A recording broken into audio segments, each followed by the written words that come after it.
ఒకసారి నారద మహర్షి పరమశివుడి దగ్గరికి ఒక ప్రత్యేకమైన పండు తీసుకొచ్చాడు. ఆ పండు పేరు జ్ఞానఫలం. ఆ ఫలాన్ని ఎవరికి ఇవ్వాలి అనే విషయంలో సందేహం వచ్చింది. అప్పుడు శివుడు అన్నాడు, నా ఇద్దరు కుమారులు ఎవరు ముందుగా ప్రపంచాన్ని చుట్టి వస్తారో వాళ్ళకి ఈ ఫలం. మురుగడు కూడా బయలుదేరాడు. కానీ ప్రపంచం అంటే ఏమిటి అని ఆలోచించాడు.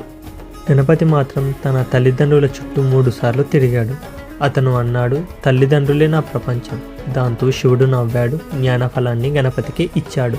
ఇది చూసిన మురుగడు కోపడలేదు, వాదించలేదు, ఏమీ చెప్పలేదు. అన్నీ వదిలేశాడు.